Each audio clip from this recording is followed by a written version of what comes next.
Munyo.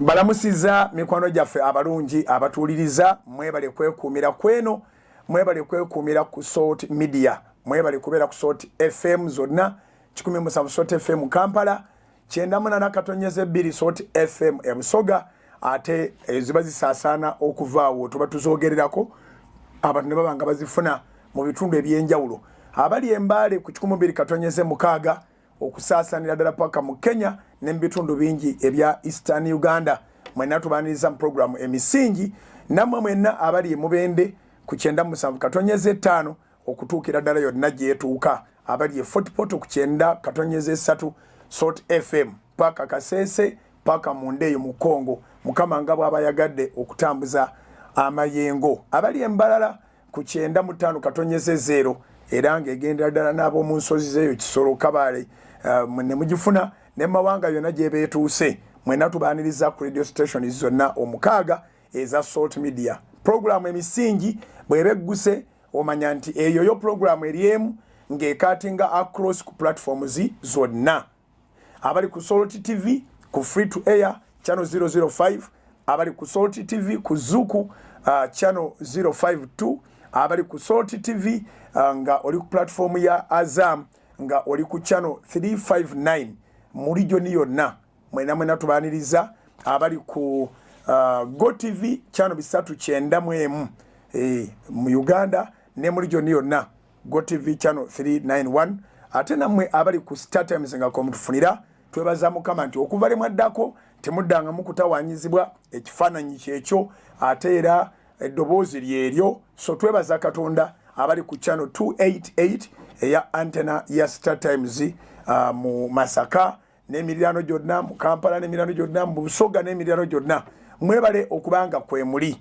nammwe abali ku DSTV mu Uganda mu regioni ne mu Afrika yonna tubaaniriza mwenna mwebale kwekumiranga ku Salt Media platforms olw'okubanga tukutuusaako omunnyo gwennyini ate tukutuusaako amazima tukutuusaako ekkubo n'obulamu nga ye Mukama ffe Yesu yeri ekkubo n'amazima n'obulamu message y'obwakabaka bwa Katonda tugitambuza bulungi nnyo mbaaniriza mikwano gyaffe abali emitala w'amayanja abali ku Salt Media app mwenna mwe bali kubeerako abali ku YouTube ya Salt namwe abali ku Facebook ya Salt mbakulisaayo abali emitala w'amayanja nga mutuuse ewaka ate mbakulisaayo abali mu Uganda nga mutuuse ewaka ennaku zino mulimu n'okugenda ewaka nga twenaba kweyagalira ng'obudde odduka buddusi so abatasobodde ate kuyingira kibuga ngo nti why kansooke nnindeko Bayibuli egamba nti okwekwekamu kwa bwakatonda ennyiriri zaavaayo wali mu lockdown buli muntu ng'asoma ennyiriri nti osobola okwekwekamu akabi kamala okuyita so n'olwekyo tolina musango gwonna bw'obanga tovuddeeyo naye ate kikukakatako okuvaayo kubanga oluusi embeera gye tulinda oluusi tegendera ku pace kwe twagalira egendere tegendera ku speed kwe twagalira egendere naye ng'ate ebyetaago ebintu ebikwetaagisa okukolebwako byo bisigala biri ku pace yabyo nga bisigala birumba so twebaza mukama yeebazibwe mwenna abatuuse ewaka kizibu nnyo okubanga ekyaliyo abali mu jam oba abakwatiddwa kafyu kubanga ekituufu kiri nti abantu bonna banguye ffe ekituyamba okubanga kusaabwa tuli wano kwe kuba nti ate tutambulira mu mmotoka eza media gye baga nti abo bamawulire bayitewo era amawulire ne mu byo ne bibaddewo gataliziddwa emmotoka z'amawulire zitambudde bulungi newankubadde ng'ate bannamawulire ababeera wali wekitookotera ate nabo oluusi ka treatment bakafuna nga si ka mulembe naye tusaba security okubanga eyongera okwetegerezanga bannamawulire si ba Salt Media bokka naye bannamawulire ba media houses zonna kubanga ffenna tuli omu kye tuba tunoonya kwe kutuusa amawulire era twebaza Mukama nti obukugu mwe buli mu Uganda fano ku Salt Media abagasunsula bonna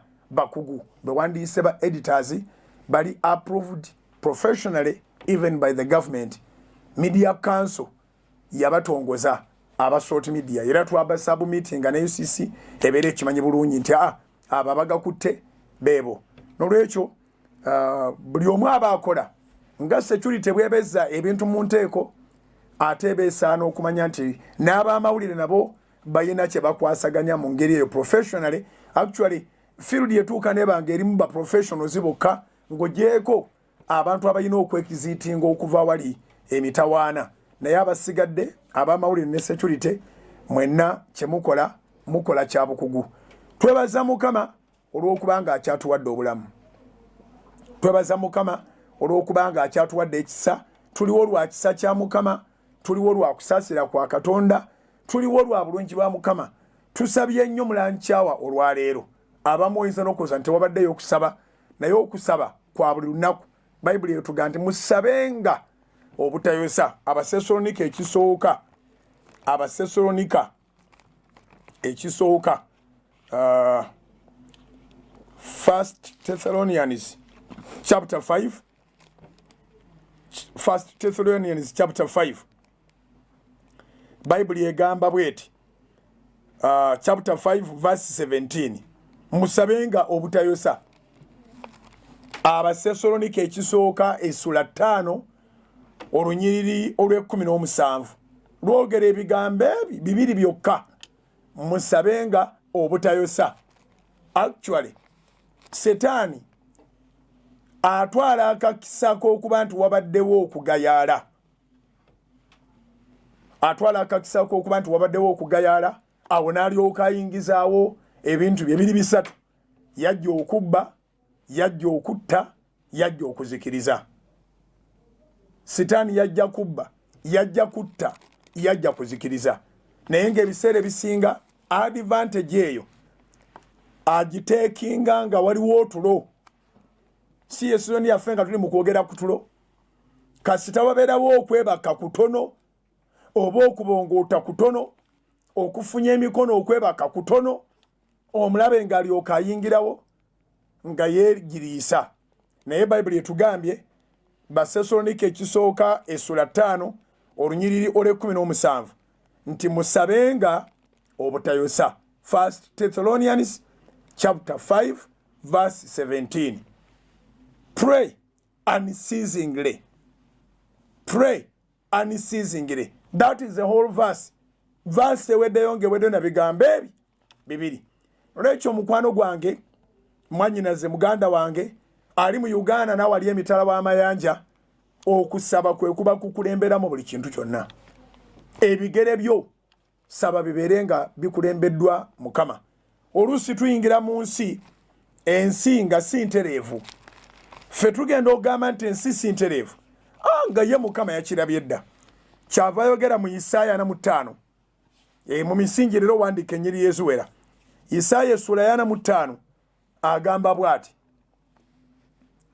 Isaiah chapter 45 verse 2 agamba bw'ati nti ndikukulembera nentereeza ebifo ebitali bisende, ndimenyaamenya enzigi ez'ebikomo, nentemaatema ebisiba eby'ekyuma. Nziramu. Bayibuli egambye bw'eti. Isaaya 5 olunyiriri olw'okubiri. Programu emisingi yegenda maaso ku social media platform ate ku mikutu gyonna. Agambye bw'ati Isaaya 5 olunyiriri lwakubiri nti ndikukulembera nentereeza ebifo ebitali bisende, ndimenyaamenya enzigi ez'ebikomo, nentemaatema ebisiba eby'ekyuma. I will go before you to straighten the crooked places, to break the gates of bronze, and to cut the gates of iron. Waliwo ebintu bye tutambuliramu nga tetubimanyi, naye bwe tumala okusoma Bayibuli ne tubitegeera, Katonda akimanyi bulungi nti w'ogenda okuyita weetaagisaawo omulimu ogusooka okukolebwawo. Era ebyo ebiri mu kkubo, singa Katonda si y'aba akukulembedde, bikutta. Kyova olina okuba kati ng'osaba nnyo, kubanga n'amazima oyongera ogategeera nti waliwo ebifo ebigulumivu nga Mukama yateeka okusooka n'abisenda. Waliwo ebisiba by'otategeera eby'ekikomo nga Mukama yateeka obimenyaamenya, awo n'olyoka oyitawo. Waliwo ebisiba eby'ekyuma ebyo bizibu nnyo tebiyitikako. Ebyo ne Katonda agamba kusoowolayo kitala, agamba ndibitemaatema katuluddemu olunyiriri. Programu emisingi nga tudda ku misingi gya Mukama, tudda ku misingi gya Katonda. Waliwo obugagga bwe twetaaga ng'abaana b'abantu ne babasuubiza batya tebayinza butuwa. Tulabye firimu nnyingi ng'abantu bagenda okubba oba okugenda okunoonya ebyobugagga gye biri nga tebabibba bubbi, ne balumba golodi gyali. Era ebirombe bya golodi bye twakalaba mu firimu, n'abagenze basangayo obuwanga bw'abafu bungi, kubanga olumala okulaba ku golodi ebirowoozo ng'ate bikyuka nga bitunula sayidi ndala nnyo. Setaani ng'atandika kubalaga nti bw'obitwala obwomu obeera bulungi.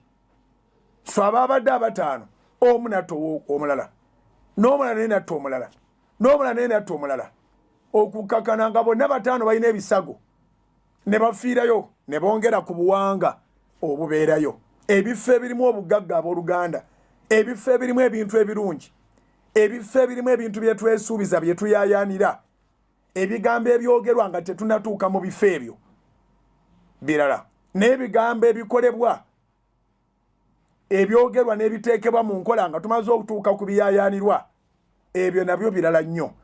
So Katonda agamba bw'ati, Isaaya 45 olunyiri olwokubiri n'olwokusatu, kati ngasseeko olwokusatu, agamba bw'ati, ndikukulembera n'entereeza ebifo ebitali bisende, ndimenyaamenya enzigi ez'ebikomo, n'entemaatema ebisiba eby'ekyuma, era ndikuwa obugagga wangi. Ensi eno twali atanoonya bugagga, naye tebwetaaga kuba nti obutuuseeko namaanyi go na magezi go na kitala kyo, weetaaga Katonda. Era ndikuwa obugagga obw'omu kizikiza n'ebintu ebyakwekebwa ebiri mu bifo eby'ekyama, olyoke omanye nga ndi Mukama akuyita erinnya lyo, Katonda wa Isirayiri. Mu buli kye tugenda okunoonya, okusooka tusooke tutegeere nti Katonda yakitonda ng'akitondedde baana b'abantu. Newankubadde nga Setaani yakikwata n'akissaako enzikiza, ye Katonda ayinza okukukulembera mu lutalo lwonna lw'oba olimu, n'enzikiza n'agifuula ekitangaala, n'akukwasa ku bugagga obwo. Nolwekyo kirungi abantu abakulu, abavubuka, abawala, abakyala, bakabona nga ffe n'abalala bonna okusuubiranga okuva mu mukono gwa Katonda. Tutegere n'erinnya lye, tutegere nga ye Katonda ow'amaanyi. Ne mulancawa tukigabanyeeko ne tugamba nti ebigambo bingi ebiyitiŋŋana mu nsi y'olwaleero, nga n'abamu batuuse n'okubuusabuusa obanga Katonda akola ebyamagero. Kubanga both locally and internationally waliwo ba fake ministers abakolaganye n'abafekinga ne bagetaagetawo ekyamagero. Naye ebiro byonna bye tuyitamu nze nasaba Mukama abimpeerengamu ekyokuyiga ate nsomesa abalala. Tugabanye mu njiri gye tubaddemu, ojja giwulira ne tuga nti bannange ebyamagero ebiri fake gye biri, n'abafekinga gye bali. Naye ggwe obulamu bw'olina mu nsi yonna, si mu Uganda mokka, bw'otunulira by'oyitamu, COVID najja natta, emmundu ne zijja ne zitta, n'abatemu nabo bakunoonya, nabo baagala kutta, and so forth and so on. Bingi millions and millions bagwa bulijjo. Don't you think God is real and he has made a miracle for you, and your miracle is your life? Is your life a fake miracle? Obulamu bwo obulaba ng'ekicupuli ky'ekyamagero? Nolwekyo va mu mpaka ezibuuza obanga waliwo ebyamagero ebiri genuine, because you are a genuine miracle. Katonda akukuumye kyayagala okusooka ozuukuko okitegeere nti si lwakubanga waliwo engeri endala yonna ekutaasiza abadde Katonda. Embeera y'obunkenke yadda Dawudi kyava yogera mu Zaburi 23 Psalms 23 I think verse 4 Zaburi 23 agamba nti newankubadde nga ntambudde mu kiwonvu ekyekisikirizo ekyolumbe weewo nnyini Zaburi 23 tubikule Zaburi 23 olunyiriri olwokuna aga nti era newankubadde nga ntambudde mu kiwonvu ekyekisikirizo ekyolumbe siritya akabi konna kubanga gw'oli nange. Kikugwanira okuba nti ozuukuse to that extent of knowledge ng'okimanyi nti you live a miracle life and that miracle life can only be given to you by God. Katonda yekka yakikoze. Era omusajja ono tiyafiira mu lutalo, tiyafiira mu ebyo byonna ebyali biyigganya obulamu bwe. Yafa obukadde emirundi mingi gyayita mu kufa, naye luno lwali luzibu nnyo yaluyitangamu. Kyava agamba mu Zaburi 23 olunyiriri olwokuna nti era newankubadde nga ntambulira mu kiwonvu ekyekisiikirize ekyolumbe siritya kabi konna. Amakulu gaakyo ki? Nti totya naye onoogumira ku kyolema okutya ng'ate ebiriwo bitiisa kubanga Katonda ali naawe. Kyagamba nti kubanga gw'oli nange olugalo n'omuggo gwo bye binsanyusa. Katonda akuba oluga, Katonda akuba omuggo. Embeera ekutawaanya oba y'amabanja oba yandwadde oba yabwavu oba lw'abakuloga waliwo abakuyigganya waliwo abakukyawa waliwo abakulaba obubi waliwo abatasiima, weekwate Katonda, nywerera mu Katonda. Amaaso go gazibuke va mu tulo okitegeere nti lwakubanga ali naawe. Bw'aba akyali naawe tolina nsonga yakutya. Bw'oba okoze ebikujja mu maaso ge tya nnyo era tiira ddala. Bw'oba tomwetaaga ng'era olaba wamwesuula wamweggyako olina ebintu byo byogoba naye akola ebibye. Abantu gye bali aboogera bwe batyo abaga nti don't tell me those things of God. Tomulira bintu bya Katonda. Katonda ali eyo ye amala. Nze nkyali eno nange nwana byange. Awo gw'oli mu kabenje. Bw'otofa kino ojja kufa kino, bw'otofa kino ojja kufa kiri, bw'otofa kiri ojja kufa kiri. Olina okubanga Katonda ge maanyi go. Olina okubanga Katonda lwe lwazi lwo. Olina okubanga Katonda ye musumba wo. Eri akaseera nga buli omu akwegaana okuggyako Katonda. Nziramu eri akaseera nga buli omu akwegaana okuggyako Katonda. Dawudi kyava agamba nti Mukama ye musumba wange. Kubanga mu kaseera Sawulo ke yali amunoonyezaamu tewaaliwo musumba asobola kuvayo n'agamba nze musumba wa Dawudi. Naye Mukama teyamulekerera. Kyava amujulizaako n'agamba era ojja kuwandika ennyiriri nnyingi. Kyava amwogerako mu Zabuli eya 46 agamba bw'ati mu Zabuli 46 agamba nti Katonda, Zabuli 46 onyulusooka, Katonda kye kiddukiro n'amaanyi gaffe. Wangi Katonda kye kiddukiro n'amaanyi gaffe. The Lord is our refuge and our strength.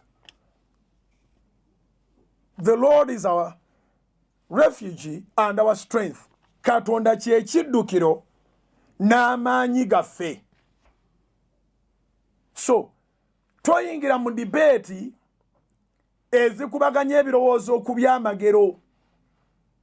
Teweetaaga pasita kukolera kyamagero, weetaaga Katonda akuwa ekyamagero ate nga yakwasiza dde ekisinga. Buli awulira eddoboozi lino kitegeeza kimu kyokka nti gy'oli okyali mulamu, gy'oli enkuyege zikyakukubira enduulu. Katonda kyekiddukiro. Mu biseera byonna ebyo eby'okudduka va wano dde eri gaya booti kola booti, bassebo ne bannyabo, mu buli kaseera wabaawo ekirungi ekibeerawo. Ffe tubeera ne kamera zibeera ku nguudo, naye owulira abantu bonna gw'osuubira ne gw'otosuubira ng'ayogera ekintu eki. Ayi Mukama Katonda, ayi Mukama Katonda, ayi Mukama Katonda, Mukama Katonda nyamba nyamba nyamba. Abali ebweru kati basabira abali eno, abali eno beesabira, basabira n'abali ebweru.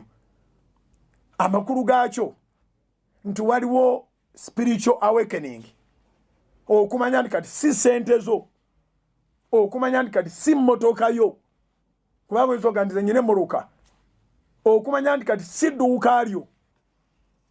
Actually kituuka akaseera ng'ekyo ky'olina ate kyekigenda okukuleetera emitawaana, okujjako ng'okkiriza okukiwaayo, ate nga ne bw'okiwaayo tubabawo garanti nti still oyina obulamu. Nolwekyo twebaza Katonda olw'okubeera ekiddukiro kyaffe. Zabbuli ya 46 egambye bw'etyo olunyiri lusooka ti Katonda kyekiddukiro n'amaanyi gaffe. Era neyongerezaako olunyiri tonnaba kugwayo, olunyiri lugwayo nga lugamba bwe luti omubeezi ddala atabula mu kulaba ennaku. Manya wali ebyembi ate wabawo n'ebisekerwa.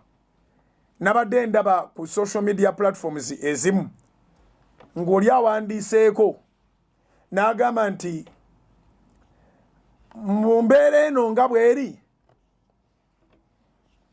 omuntu oyo akukubidde ku ssimu okumanya bw'oli okyali mulamu oba ne bw'ofa tafaayo. Wangi mu mbeera eno nga bw'eri omuntu oyo akukubidde ku ssimu okukyekingako okumanya bw'oli ne wawoli oba ne bw'ofa tafaayo. Nze nabagamba ndi lifetime student, ndirekerawo okusoma nga nnyingidde eggulu.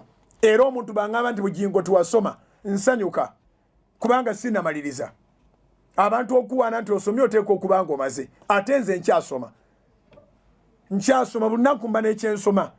Wali nagambye nti kamera zaffe ziri ku buli wantu wonna era muziraba, ze zibatuusaako byonna, naye ng'abantu bawulira bagenda bajjukidde Katonda. Katonda wange, Katonda wange, ayi Mukama, Mukama nyamba nyamba ntuuke kabaana bange bali buli. Owulira nga buli omu ayogera Katonda ng'amukwasa ebibye. So embeera etujjukiza Katonda. Secondly, mukana akatrendinga ku social media nti owuwo akubuuzizaako gy'oli, akukubiddeko kasimu, waliwo engeri gy'agezaako communicatinga naawe okumanya obulamu bwo bwe buli oba ne bw'ofa tafaayo. Nekinzizaayo eri mu lockdown gye twayita nti twasobola okumanya abatwagala n'abatatwagala. Nekana akaseera kakuyita era mu butuufu Mukama agenda ssaawo omukono kakkakkana, tewali kitandika ne kitaggwa, naye era ogenda kumanyiramu who cares and who doesn't care. Ogenda kumanyiramu ani afaayo, ani atafaayo. Ogenda kumanyiramu ani akwagala, ani atakwagala. Mbadde ngenda mulanchawo olwaleero nenfunayo abantu abawerako abankubira ku masimu, abalala bantuukidde butereevu ne bafukamira nga muzeeyi tukwegerire, oba lwaki bampita muzeeyi, muzeeyi tukwegerire, togenda yo sina gwe ngambye nti sijja kgenda, sina gwe ngambye nti nja kgenda. Naye as long as waliyo omuntu omu nteeka ogenda, kubanga Bayibuli eyogera mu Matayo 18:2 nti omu oba babiri oba n'okusingawo bwe bakuŋŋaana mu linnya lye abeera waawo. Ate kati gwe twetaaga kati omwoyo aba yatuuse ku Kanani aba yayiseewa nze bwe sisobola kuyita era omwoyo tekiswaza amazima gennyini okuba nti yatuuse naye ate omusumba n'atatuuka.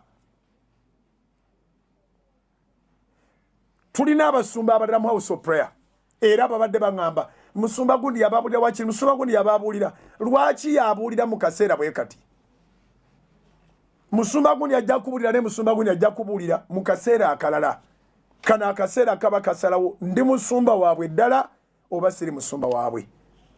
You can imagine omuntu ngaddayo nga yeemulugunyaga ffe kale twayisebo nazze nga nyina ennyonta mbadde njagala ambuulira ekigambo mbadde njagala kifaanagana ng'era bw'oyinza oba nti kati tondaba ku misingi wadde waliwo kafyu I take risks kubanga nteeka okubaako kyenjogera naawe. Kakati nze ali mu kifaananyi kya Katonda gy'oli nteeka okubeerawo embeera kefaanagana etya nga sitya kubanga mmanyi ng'ali nange. Bw'aba tali nange then obuweereza mba nyina obuleka. Kiki ky'oba oyita obuweereza ate ng'oli wekka weeweereza gwe mulembe gwe twatuukamu. Ngenda kumaliza emisingi ku nooti enkambwe ennyo. Bw'owulira ministry eri mu mannya ga muntu manya ye Katonda era ye yeetumye wangi.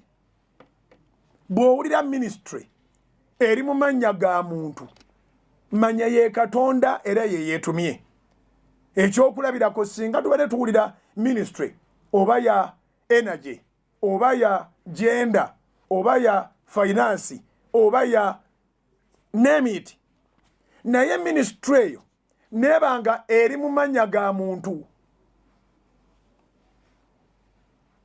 Kasendwa National Water Ministries eyeba tekyali ya Uganda government wangi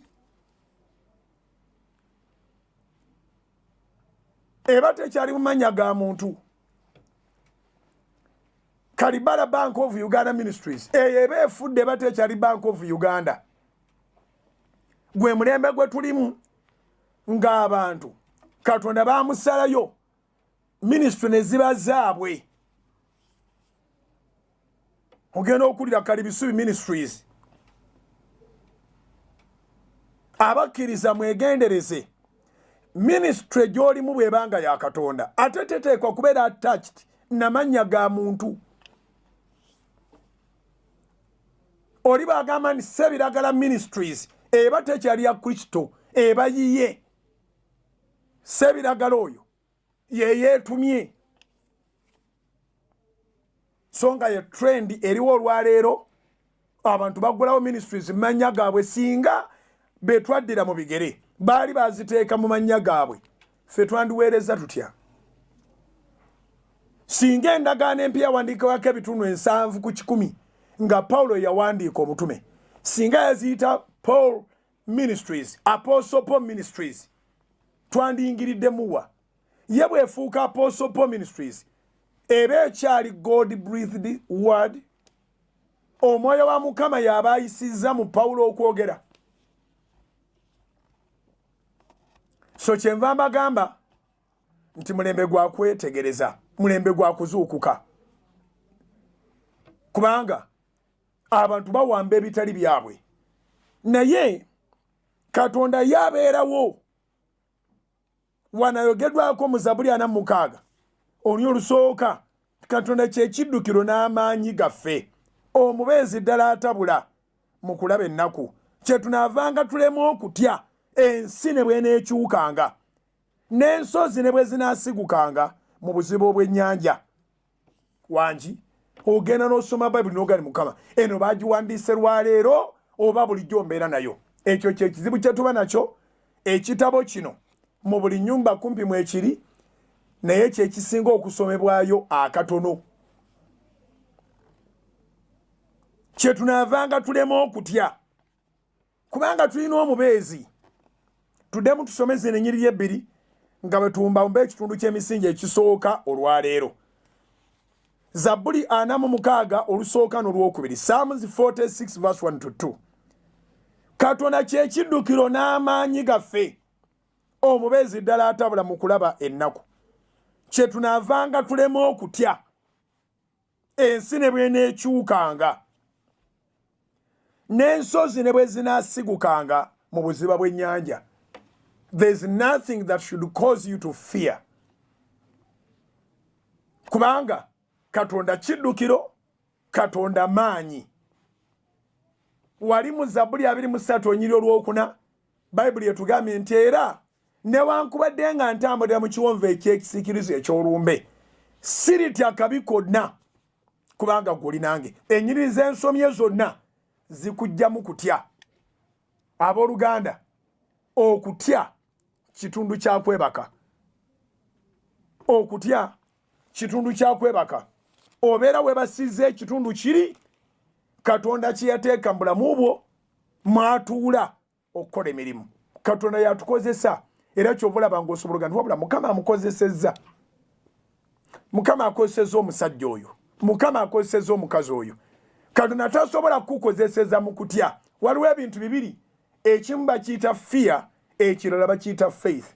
Tebisobola kubeera wamu. You either have faith to move on, or you have fear to sleep. Engero mukaaga olunyiriri olw'omwenda 10 ne 11. Proverbs chapter 6 verse 9 to 11. Ennyiriri zaffe ze tusoma, olituusaawo okwebakanga gwe omugayaavu. Omugayaavu ono abaamu omwoyo ogw'okutya. Alowooza okuteeka abantu wanaateeka miliyoni n'agamba ejja kufiirawo. Ekyo bakiyita kutya. Mbu n'alinda ennyingi ze zitafa, bassebo ne bannyabo.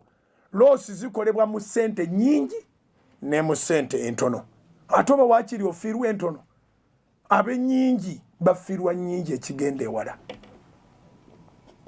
Era gwe alinda ennyingi, ate oba ojja kufiirwa nnyingi. Kyotya olwaleero kye kikufuula omugayaavu. Ogayala kubanga olowooza nti waliwo ekigenda okukubaako. Engero 6 olw'omwenda paka kule 11.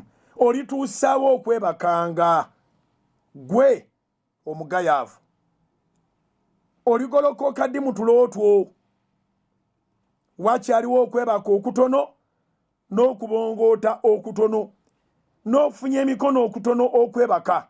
Bwe kityo obwavu bwo bulijja ng'omunyazi n'okwetaagako ng'omusajja akutte ebyokulwanyisa. Kyova olina okuva mu tulo buli lunaku, tambula nga totya. Abantu abasinga obungi ebibabaako byebyo byebasinga okutya. Okitya nekyo nekyewaga nekiga nti bulijjo n'okuntya ntya. Kati ogenda okwekanganga emitawana gy'otya gikubaddeko.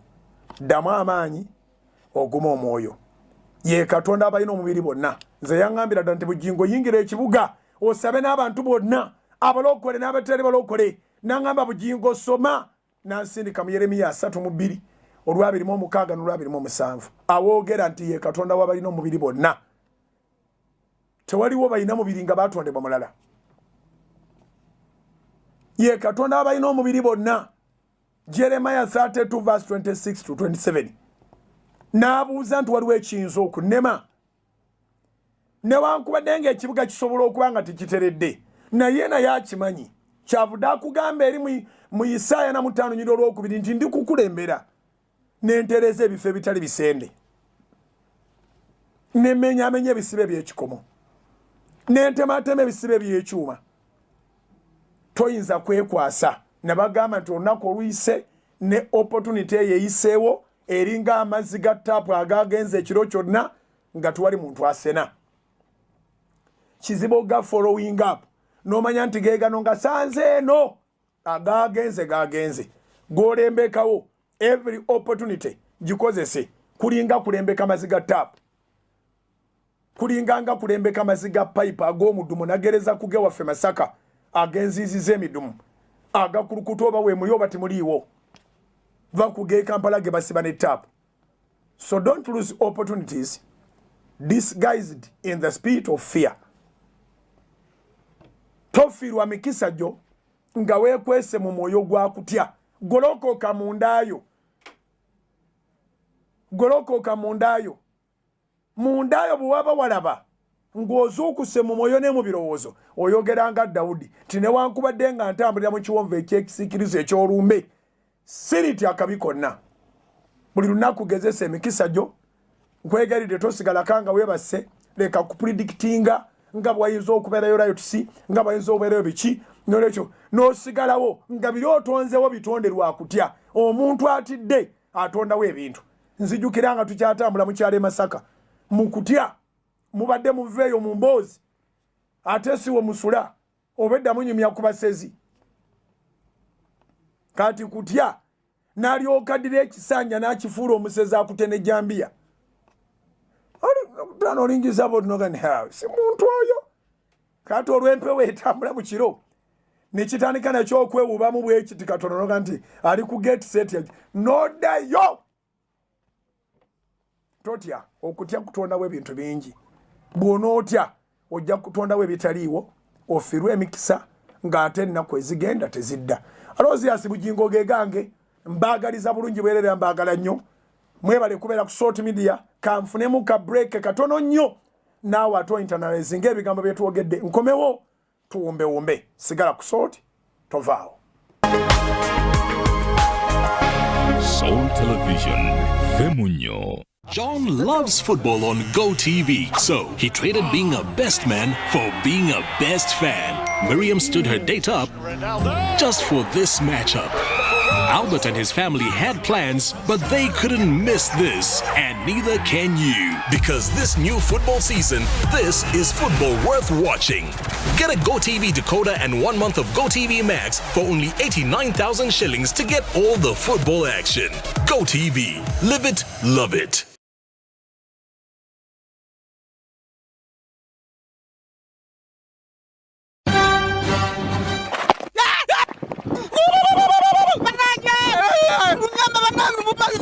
Hello? Police! Enze kayibanda banange muje munyame ngude mubatemu. Bante mugati banekede kantu. Ayo data we. Bakutemudewa. Ibyo muwendo byange byona babituti sawa yiri ngaruke baranze ntite kuyikwata ko bayinda konga baresemu bo. Kayibanda sente nga mwezi. Sente zona bali zitute ne bandekera mukama nayamba. Kuno kubuza polisi kwa nyini kati ntwala mukwe. Kayibanda atakoze iki? Abuza polisi mubabye byokuba ne baleka sente. Tekisoboka. Ibandeka tuni biliza mukama nayamba. Mukama nayamba bwe buramu bwange. Ali wali atundira wali. Yafani mugene mukwate omusajja wali. Mukama nayamba drink alimu ekyama atenga yatongozebwa ba UNBS.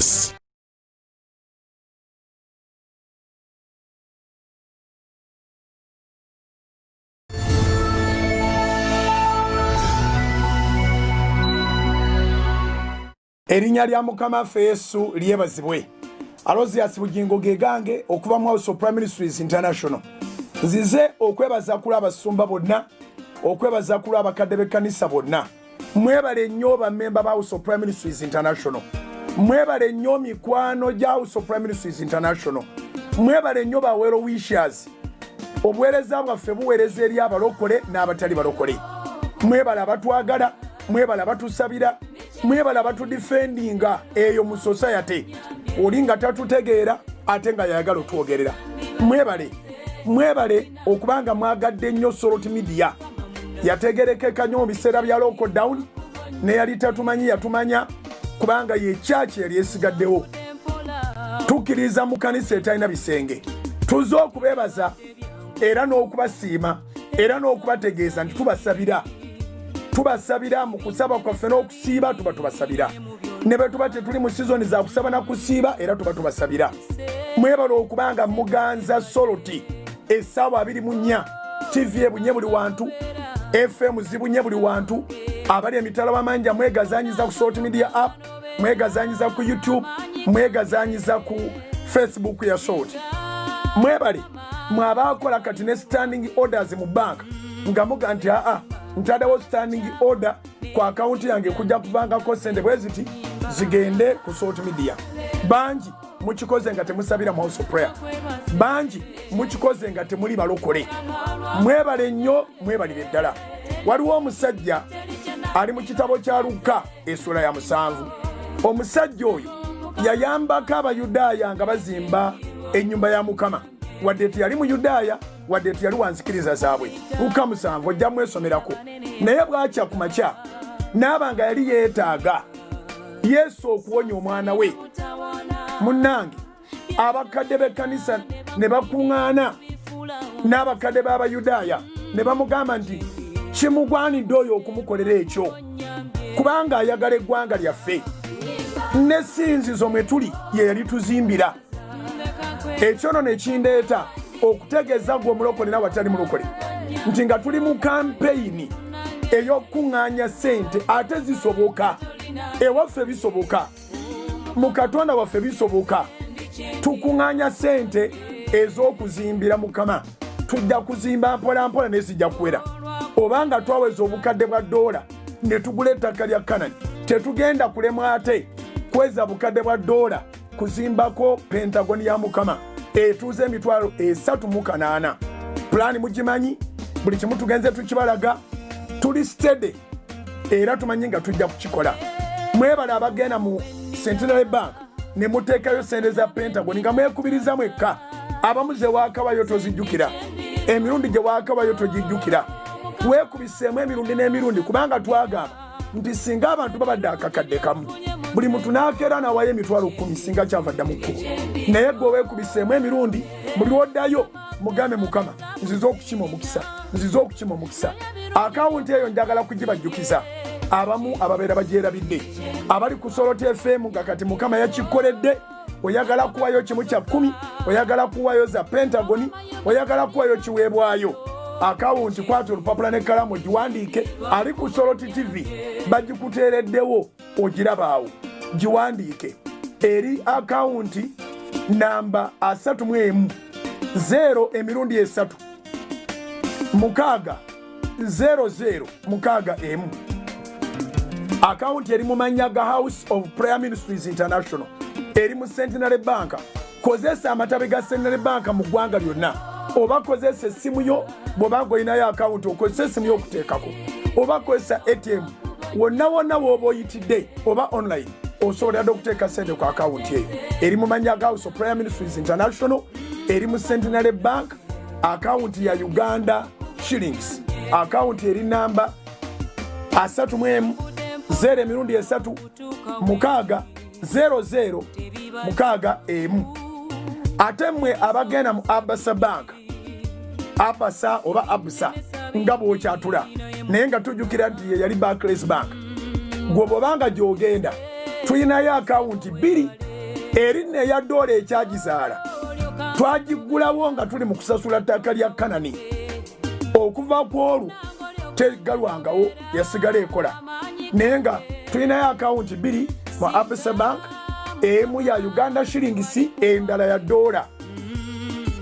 Eya Uganda shillings kwata ekalamu ogiwandiike bw'ali ku Soloti FM, nawe ali ku Soloti TV ogiraba giwandiike. Mbebazanya abakuba screenshot noba kati ng'ogisevinze ku simu yo nga wakikuba kiramba ekifaananyi nga bwe kyali ku TV yo. Akawunti eya Uganda shillings mu Abasa Bank eri namba 6 00 29 7 680 M. Eya US dollars eri namba 600 47 93 0. Kati ngenda kudamu zonna nzogere mu Luzungu. If you want to pay your tithes, your offerings, your contribution, you are a well-wisher, you are a member in House of Prayer Ministries International, you can find a day and go to pay your tithes, your pledges, or your contribution towards building the Canaan Land House of Prayer, the Pentagon. The account in Centenary Bank is number 31 000 600 61. It is in the names of House of Prayer Ministries International. You can put a standing order. You can use any branch of Centenary Bank, your nearest branch, for tithes, for offerings, for pledges, or for Pentagon contribution. Then, Abasa Bank, we have 2 accounts. One in Uganda shillings. The one in Uganda shillings is 600 297 6801. I repeat, 600 297 6801. That is the Uganda shillings account. The USD account is 600 479 3410. God bless you as you save those bank accounts. Even if you are jobless today, by the prayers, God will bless you with a job. Nsaba Katonda bampera omukisa. Katonda wa Ibrahim ne Isaka ne Yakobo, abantu abatwala account zino ngasiza kusaaga. Abali kusota FM bonna, abali kusota television, abali kusota media app, abali ku YouTube, abali ku Facebook. Agamba nange nja kutapingira wo mukisa. Ngenda kugenda mu byafayo nti nzo mukubazimbira Mukama ennyumba mu mulembe ogwo. Mukama ne batuli batuvudde mu nsi. Twagala omulimu guno gusigale nga guyimiridde. Mbasabira amafuta ag'okukulakulana. Mbasabira ekisa ky'okweyongera. Mbasabira divine connections. Nsaba Katonda nga bw'owenyigira mu bibye naye yenyigire mu bibyo. Nga bw'otambula ebigere ebyo n'ogamba nasuze nkirowooza abamwokera ku weekendi n'ogenda obankinga ku akawunti nga bwe zikuweereddwa. Nsaba Katonda akulabengamu emisana n'ekiro. Nsaba Katonda akuwe divine connections. Akuweyo omuntu naawe agenda okukyusa obulamu bwo. Ng'okola ebya Mukama naye akola ebibyo. Mukama abampeera omukisa. Mwebale okwagala Mukama. Mwebale okwagala Yesu. Mwebale okwagala Omwoyo Mutukuvu. Mwebale okwagala Omusumba Bugingo. Mwebale okwagala House of Prayer. Mwebale okwagala Salt Media, a church without walls. Sente ze mutuwa zikola mu mulimo gwa Katonda. Era tujja kubeera beesigwa. Mwebale nnyo, mwebalire ddala. Muyingire mu byammwe nammwe mu linnya lya Yesu. Kama bw'omusa.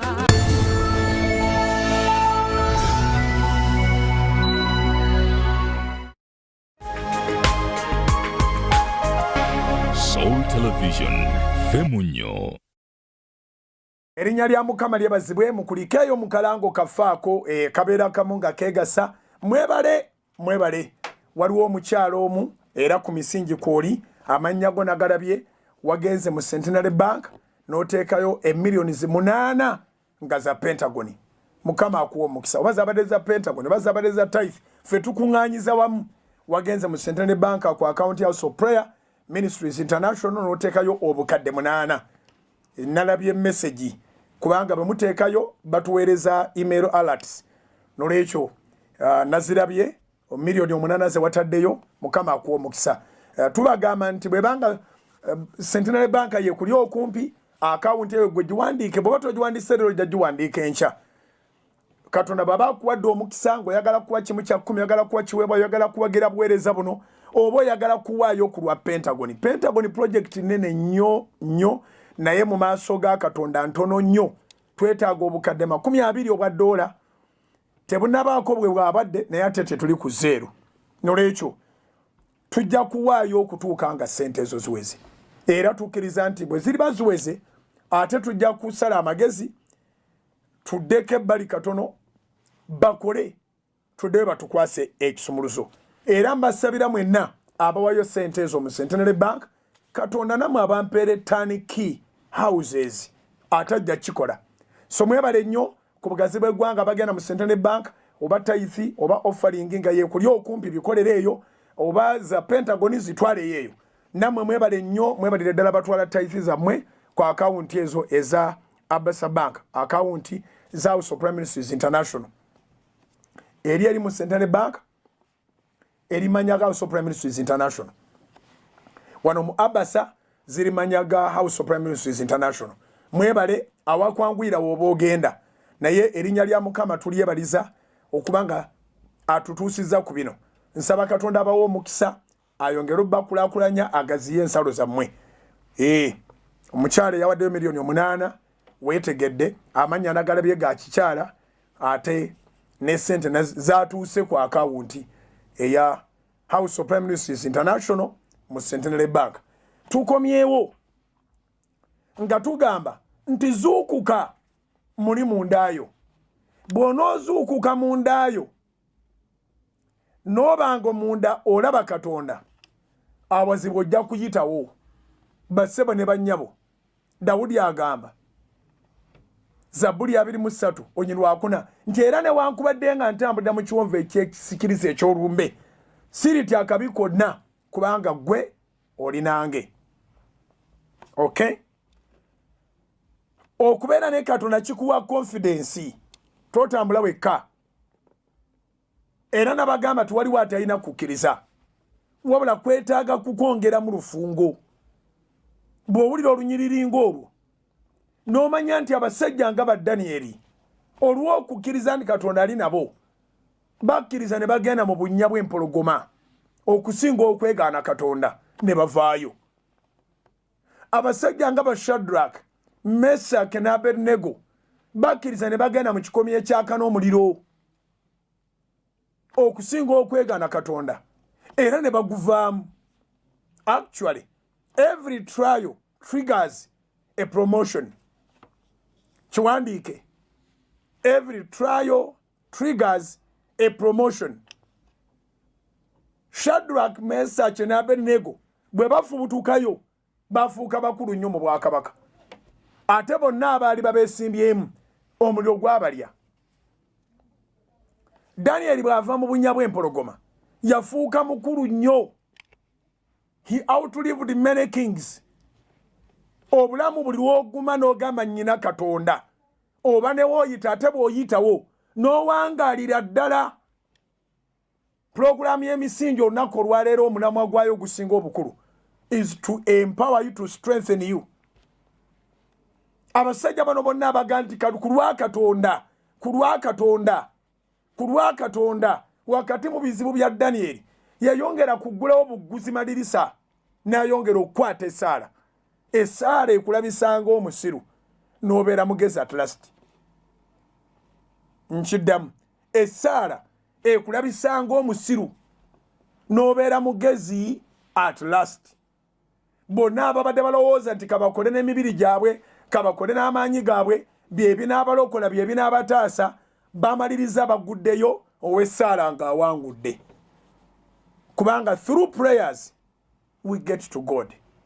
Okuyita mu ssaala tutuuka mu Katonda. Twatandise n'olunyiriri olw'Abasessalonike ekisooka essula 5 olunyiriri olw'17 nga lwogera ebigambo bibiri byokka, musabenga obutayosa. Pray unceasingly. 1 Thessalonians chapter 5 verse 17. When you pray, you gain your faith and your strength. Bw'osaba okukkiriza kwo kweyongeramu amaanyi ate n'amaanyi geeyongera. Okusaba kulinganga era bw'otuula mu restaurant ne bakuleetera menu n'okola order wadde tibinnajja oba n'ebintu bibiri oba ne faith oba n'okukkiriza nti emmere ejja n'ogenda ne mu level ya confidence and trust n'oga nti omulala ne bw'aleeta menu n'afukamira n'akuyita sebo oba nnyabo tosobola kukwata menu ndala ng'ate you have already ordered. So prayer is pressing an order of what you want from God.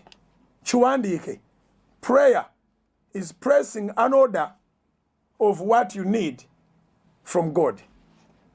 Nolwekyo musabe nga tonafuluma, musabe amagoba ge weetaaga okukola, musabe enzigi z'oyagala akuggulire, musabe ekisa, musabe akuyiseewo, musabe akabi kayite ku kkono gwe oyite ku ddyo. Olwaliro okuzuukuka ke twagala okwogerako kuzuukuka kwa mwoyo gwaffe na birowoozo byaffe, kubanga gw'omubiri bambi gulinganga gwe baatondera okutya, naye ate commanding center eri wali awali omwoyo. Okay, commanding center eri wali awali omwoyo. Bible kyevudde kugamba nti golokoka engero 6 olw'omwenda olw'10 olituusawo okwebakanga gwe omugayaavu. Kati mu kaseera kano abagayaavu bagenda kutekinga advantage, obuuza baana okuba amasimu mu ttawuni. Gw'okubira bw'aba ali mu ttawuni, lwaki togenda mu ttawuni wangi? Obanga gw'okubira ali mu ttawuni, gwe lwaki togenda mu ttawuni? Yesu ze ku roundabout.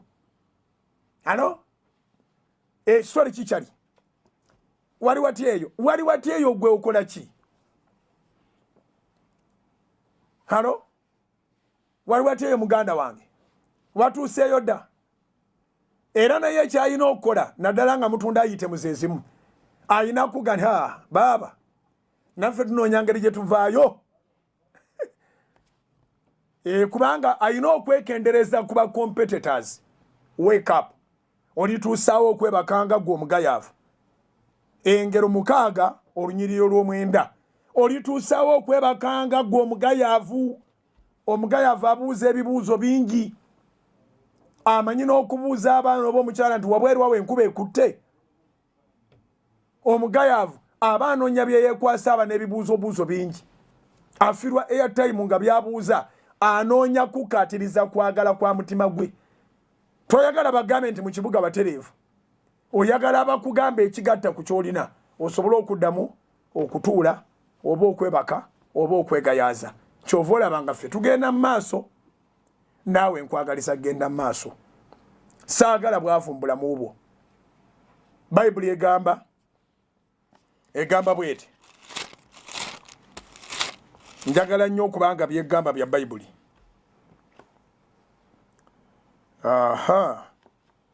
Tuseewo ogamba.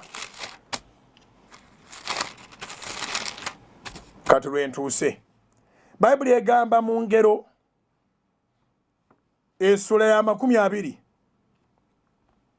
Engero wandiika maliriza misingi gigwako abamawulire ga Soroti TV bandi bubi ne Soroti FM yagala kukola byayo.